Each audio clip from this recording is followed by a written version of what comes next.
Trump প্রশাসন এবং Israel ইরানকে নিয়ে কি প্ল্যান করছে। ইসরায়েল নতুন করে শত্রু খোঁজাখুঁজি করছে এবং এই লিস্টে টার্কি আছে, পাকিস্তান আছে, যে যে কোনো মূল্যে ইরানে আবার একটা অ্যাটাক করবে এবং করে তাদের যে গোল যেটা আছে সেটা করবে। এই যুদ্ধের কোনো একটা শেপ না দিয়ে ট্রাম্প আপনার চায়নাতে যেতে চাচ্ছে না। আমার বিচারে ইউএসের অনেকগুলো বিষয় এখন একেবারে ব্রেকিং পয়েন্টে আছে, অনেকগুলো বিষয় যে আর এক কদম গেলেই ওটা ভেঙে যাবে, আর এক কদম গেলেই ওটা ভেঙে যাবে, এরকম অনেকগুলো বিষয়। একটা আছে তার পলিটিক্যাল, এটা ট্রাম্পের নিজের পলিটিক্যাল ক্যারিয়ার, এটা রিপাবলিকানের পলিটিক্যাল বিষয়গুলো, যে আর এক কদম গেলেই ভেঙে যাবে। আমি একটু পরে এক্সপ্লেন করব। আরেকটা আছে তার ইন্টারনাল যে ইনস্টিটিউশনাল যে ব্যাপার স্যাপারগুলো, যে ট্রাম্প অ্যাডমিনিস্ট্রেশনে ট্রাম্প এসে যেটা চেষ্টা করেছিলেন অনেক, এটাকে ইনস্টিটিউশনালাইজেশন বলে, যে ট্রাম্প আমেরিকার বেসিক প্রতিষ্ঠানগুলোকে সে ট্রাম্পের মতো করে, ইসরায়েলি লবিংয়ের মতো করে সাজাতে চেয়েছিলেন। তো এখন ওই যে ইনস্টিটিউশনালাইজেশন এবং ইনস্টিটিউশনালাইজেশন ভেতরের যে ইন্টারনাল যে ড্যামেজ, ইন্টারনাল যে ফাইট, এটাও ওই ব্রেকিং পয়েন্টের কাছে আছে, যে আর এক কদম গেলে ভেঙে যাবে।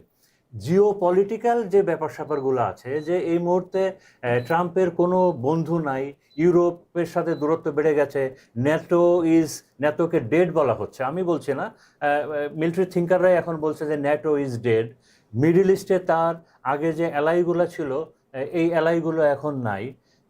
তো এই যে সমস্ত যে জিও পলিটিক্যালি আমেরিকাও এখন ওই ব্রেকিং পয়েন্টের কাছাকাছি আছে, যে আরেক কদম গেলে ভেঙে যাবে। এবং তার ইকোনমি এবং পেট্রোডলার, এটাও এমন একটা পর্যায়ে আছে যে এটাও আর একটা পর্যায়ে গেলে ভেঙে যাবে। তো এই কারণেই ওয়েস্টার্ন মিডিয়ারই অনেক থিঙ্ক ট্যাঙ্কের বিচারও এটা ছিল যে ট্রাম্প যে কোনো মূল্যে এই যুদ্ধটা এখন তাকে থামাতেই হবে এবং তার কোনো অপশন নাই।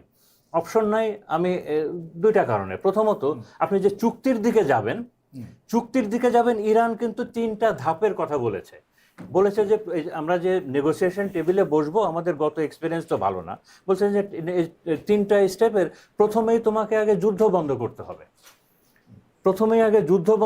হবে, লেবানন ফ্রন্টে যুদ্ধ বন্ধ করতে হবে এবং সমস্ত জায়গায় যুদ্ধ বন্ধ করতে হবে। এটা হলো 1 নম্বর ফেজ।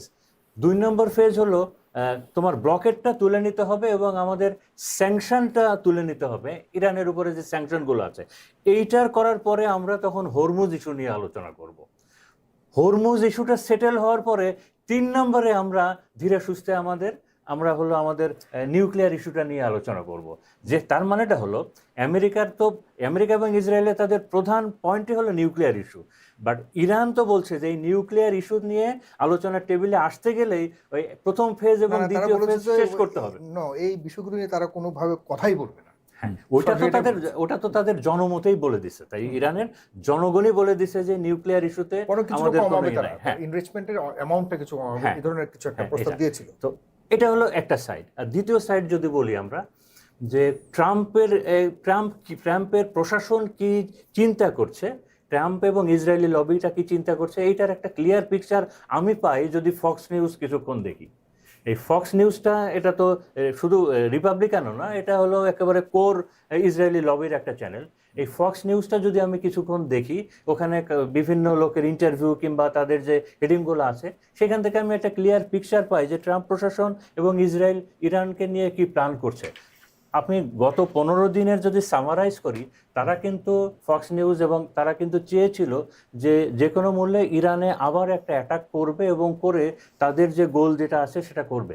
কিন্তু এইটাকে ফিজিবল করতে যে তারা যতগুলো অপশন দেখছে যে কোনোটা অপশনই কাজ করছে না, কোনো অপশন নাই। কারণ কি, যে যদি ইরানে আবার সেকেন্ড ফেজ একটা অ্যাটাক করতে হয়, যদি আবার এই সিজফায়ারটাকে ব্রেক করে আবার যদি মিলিটারি অ্যাকশনে যেতে হয়, তো অপশন কি?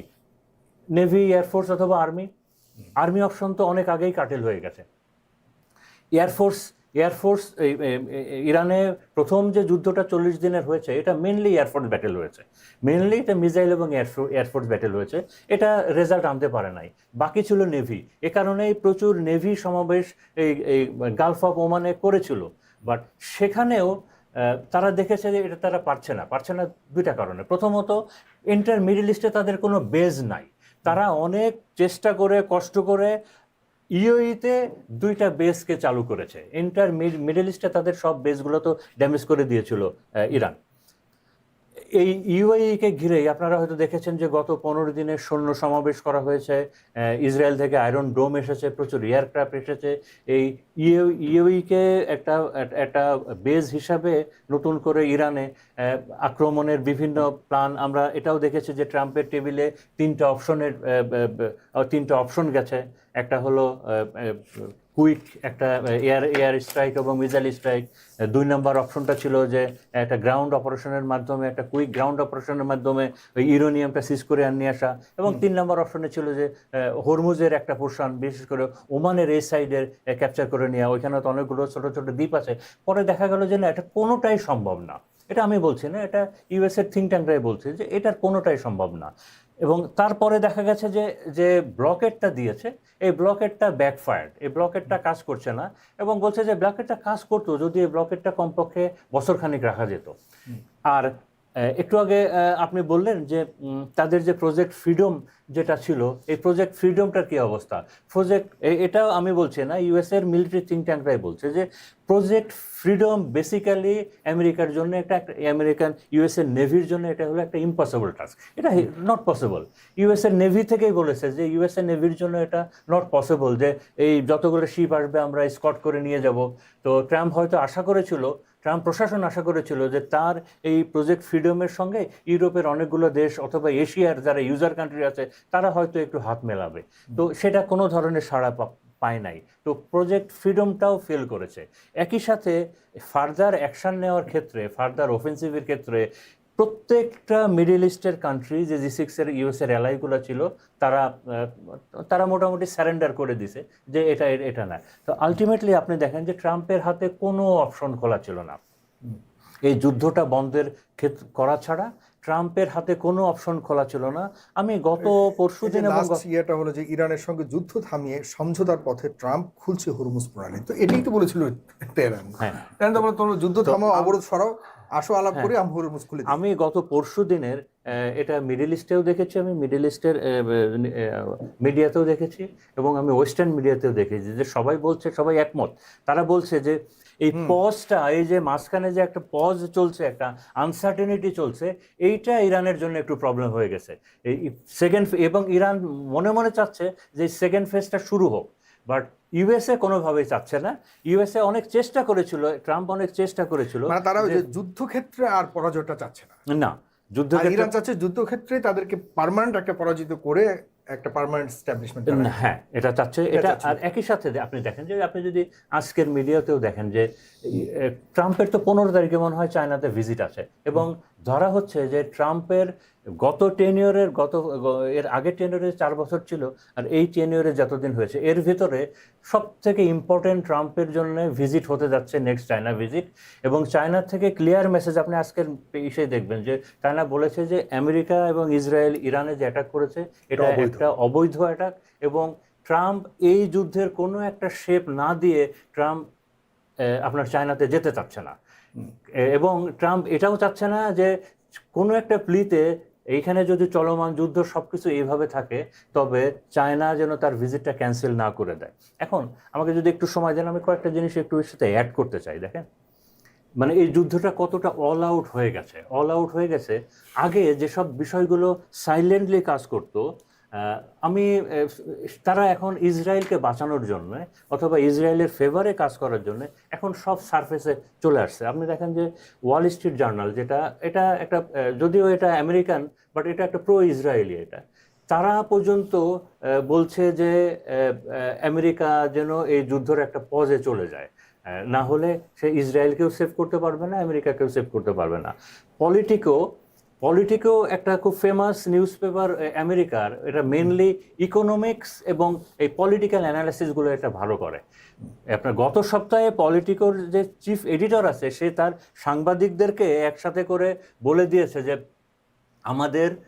তোমরা আইদার জায়নিজম এবং এই ইসরায়েলি ওয়ারকে সাপোর্ট করো, যদি এটা না করতে চাও তোমরা পদত্যাগ করে চলে যাও। তার মানে ইসরায়েলিকে সাপোর্ট করার জন্য তারা কোন লেভেলে পর্যন্ত চলে গেছে। আমি গত পরশুদিন এটা যে টাকার কারসন তার যে একটা ইন্টারভিউ দেখছিলাম, যে উনি একজন সিআইএর ex-CIA তার ইন্টারভিউ নিচ্ছিলেন এবং সে বলছিলেন যে উনি বললেন যে আমি 1990 সালে রিক্রুটেড হয়েছি সিআইএতে আমি 1990 সালে রিক্রুটেড হয়েছি আমি এই আমেরিকার এই চেঞ্জিংটা নিজের চোখে দেখলাম। বললাম যে উনি বলছেন যে 1990 সালে যখন আমি সিআইএতে জয়েন করলাম তখন দেখতাম যে আমেরিকার বর্ডারে 9টা দেশ তারা আমেরিকার বন্ধু রাষ্ট্র ছিল এবং পৃথিবীর অনেকগুলো রাষ্ট্র তারা আমেরিকার বন্ধু রাষ্ট্র ছিল, বাট ওই রাষ্ট্রগুলো ইসরায়েলকে পছন্দ করতো না। আর আমি এই 2026-এ যখন হিসাব মিলাই এখন দেখি যে যে রাষ্ট্রগুলো আমেরিকার বন্ধু ছিল কিন্তু ওই রাষ্ট্রগুলো ইসরায়েলকে পছন্দ করতো না, যেমন কানাডা আছে, যেমন আয়ারল্যান্ড আছে, ইটালি আছে। তো এরকম অনেক, আর আমেরিকার নেইবারেই 9টা রাষ্ট্র আছে। বলে যে তারা আমেরিকার বন্ধু ছিল কিন্তু তারা ইসরায়েলকে পছন্দ করতো না। এই 2026-এ দেখা যাচ্ছে যে আমেরিকা ওই রাষ্ট্রগুলোকে পছন্দ করে না। তো আমেরিকা ওই রাষ্ট্রগুলোকে পছন্দ করে না, তার মানে এই ইসরায়েলি লবি এবং ইসরায়েলের এই ইনফ্লুয়েন্স এগুলা বাড়তে বাড়তে এমন একটা পর্যায়ে চলে গেছে যে ইসরায়েলের ওই এজেন্ডায় এখন আমেরিকা সার্ভ করছে। তো এই বিষয়গুলো আগে কিন্তু কখনো সারফেস হতো না, আগে সাধারণ জনগণ জানতো না, এই ইউএসের জনগণও এইগুলা জানতো না।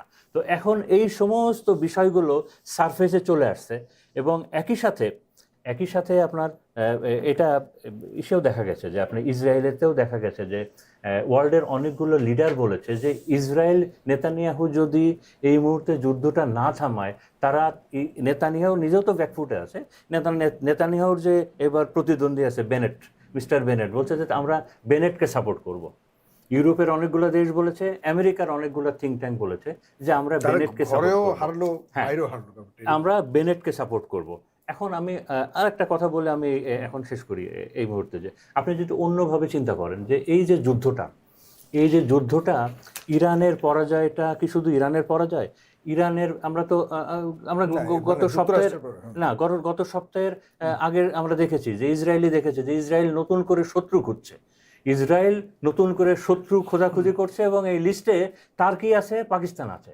তো কেন আমি বলছি এটা, আপনি যদি দেখেন ইরান হেরে যাওয়া মানে শুধু ইরান হেরে যাওয়া না, ইরানের সাথে পাকিস্তান হেরে যাওয়া, ইরানের সাথে টার্কি হেরে যাওয়া, ইরানের সাথে চায়না হেরে যাওয়া, ইরানের সাথে রাশিয়া হেরে যাওয়া। তো রাশিয়া, চায়না, টার্কি এবং পাকিস্তান তাদের কি অপশন আছে নাকি? তাদেরও কিন্তু চয়েস নাই যে ইরানের পরাজয়টা ঠেকানো ছাড়া, কারণ তারা জানে যে সাবসিকুয়েন্টলি তাদেরও। তো এ কারণে আমি বলছি আসলে যে ফুল ফেজে তো যায়নি, না ফুল ফেজে যায়নি। এবং ইরানের আরেকটা মেসেজ খুব ক্লিয়ার, বিশেষ করে এই প্রক্সি ওয়ারের কথাগুলো যখনই বলা হয় যে না এই যে হামাস, হিজবুল্লাহ, হুতি কিংবা ইসে একটা টিম আছে ইরানের প্রক্সি, সিরিয়াতে আছে আর ইরাকেও আছে। তো ইরান খুব স্মার্টলি বলে যে তোমরা এগুলোকে আমাদের প্রক্সি বলো, ইউএসএ এবং আমেরিকার প্রক্সি তো এন্টায়ার আরব নেশনগুলা, বলে যে কাতার, বাহরাইন, কুয়েত, সৌদি আরব এরা তো তোমার প্রক্সি। আমার তো প্রক্সি যদি একটা অর্গানাইজেশন হয়, ইউএসএ এবং ইসরায়েলের প্রক্সি তো স্টেট, বলে যে তোমাদের প্রক্সি, হ্যাঁ বলে যে এগুলো তো তোমাদের প্রক্সি কান্ট্রি, আর আমার তো প্রক্সি অর্গানাইজেশন, যদি তর্কের খাতিরে আমরা মেনে নিই। একই সাথে আমি আর একটা পয়েন্ট বলে শেষ করবো এখানে, যে এটা আমি ওই সিআইএ এর ওনার কাছ থেকে জানলাম এটা, যে উনি বলছেন যে দেখেন আমেরিকাতে মোট 18টা ইন্টেলিজেন্স অর্গানাইজেশন আছে। বলে এই 18টা ইন্টেলিজেন্স অর্গানাইজেশনের কোনো সদস্য গত 20 বছরে সরকারিভাবে কোনো রিপোর্ট প্রদান করে নাই আমেরিকার সিকিউরিটি কাউন্সিলের কাছে অথবা তার বসের কাছে যে ইরান আমেরিকার জন্য থ্রেট। বলে এই রিপোর্ট কখনো করে নাই যে ইরান আমেরিকার জন্য থ্রেট। একই সাথে হিজবুল্লাহ, হামাস এবং হুতি এরা আমেরিকার জন্য থ্রেট, ইনক্লুডিং ব্রাদারহুড, মিশরের যে মুসলিম ব্রাদারহুড ছিল, ইনক্লুডিং ব্রাদারহুড, বলে যে আমরা কখনো এই রিপোর্ট করি নাই, কোনো অর্গানাইজেশন করে নাই যে তারা আমেরিকার জন্য থ্রেট। কিন্তু যেহেতু তারা ইসরায়েলের জন্য থ্রেট, এ কারণে এই পুরো বিষয়টা এখন ওই ইসরায়েলি মানে এইটা হয়ে গেছে, ওই জায়নিজম ফার্স্ট এই এজেন্ডাটাই এখন সবার হয়ে গেছে। তো এ কারণে আমি দেখছি যে ইরানের একটা বিজয় হয়েছে এবং একটা বড় বিজয় হয়েছে, মিডল ইস্টেরও একটা বড় বিজয় হয়েছে, সত্যের বিজয় হয়েছে। এবং আপনি এই ড্যামেজ কন্ট্রোলটা ইউএসএ এবং ইসরায়েল কতদূর করতে পারবে, ইন্টারনাল এবং এক্সটার্নাল ড্যামেজ, এটা দেখতে হবে।